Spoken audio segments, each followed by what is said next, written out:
Useless, what's the point of getting second place? You should have gotten first place. People said that to her. She felt down, had fallen, and had given up. Thus, she spoke negatively about herself. Ugh, I'm such a failure. She no longer wanted to try. Meanwhile, others said things like, I'm learning, I'm trying, and I'm growing. No matter the result, the best person today is me. I'm proud of myself. Although this person also experienced failure, but she tried to accept it, to smile, and to value herself. In your opinion, who can be labeled as a failure? Before we discuss further, let me greet you first. Good morning, everybody. Assalamualaikum warahmatullahi wabarakatuh. Ladies and gentlemen, a single word can evoke various feelings. Failure. We have all experienced failure in life, such as academic failures, career failures, or love failures.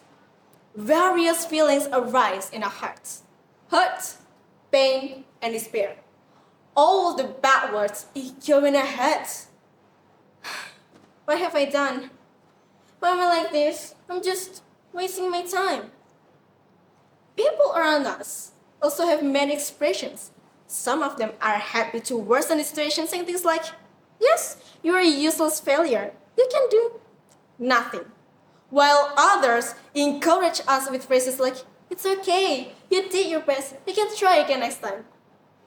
We can't control what they say. We don't know what words they use, whether in front of us or behind our backs. But there is one thing we all know. A voice we can control is our own.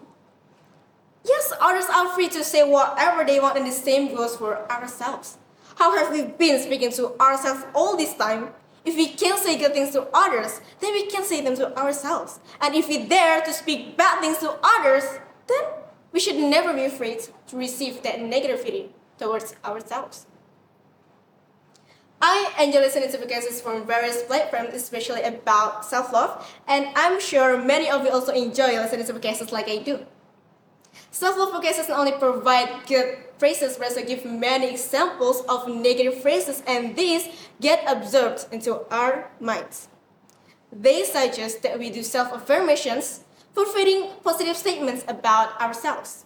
This is a great way to instill self-encouragement, but it doesn't always work well because it is just words, not action.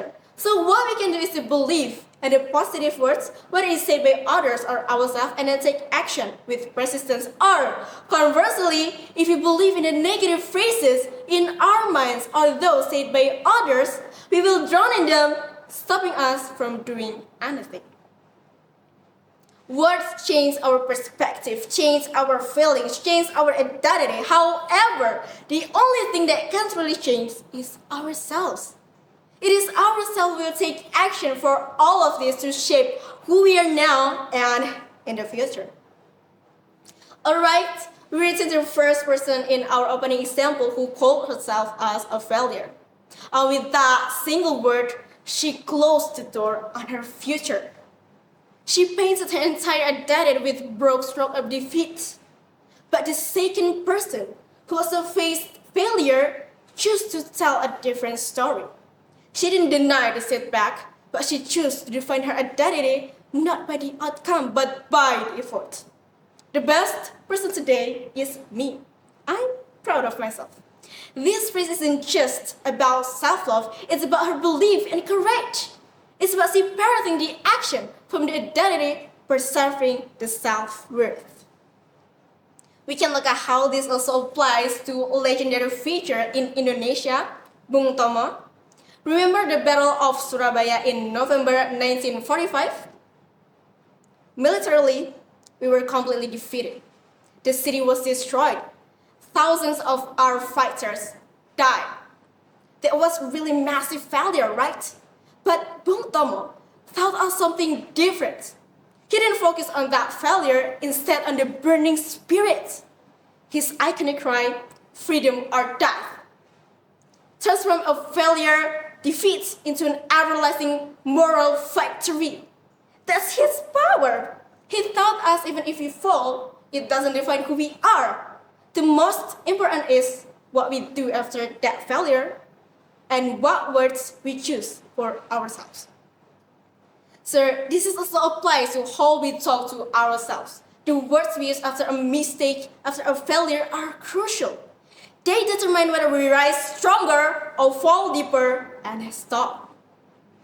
So don't let the negative words we encounter poison the positive words that should belong to us. Words define you, words change you, words shape you no matter what shape you are. You are you. You and yourself. Finally, I want to leave you all with a challenge. The challenge is quite easy. You just have to make a conscious choice. Whether you are in a moment of crisis or feeling empowered, believe in yourself. Don't hide and don't avoid, accept it. Instead of saying I'm such a failure, tell yourself with 3 empowering words. I'm learning, I'm trying, and I'm growing. And then take an action for it. Even if it's just small action, it's better than nothing. Because it's you. I'm a failure or I experienced failure. Your words, your identity. Your world, your act. Thank you to the judges and all the audience for your attention. Wassalamualaikum warahmatullahi wabarakatuh. Have a good day and keep it up.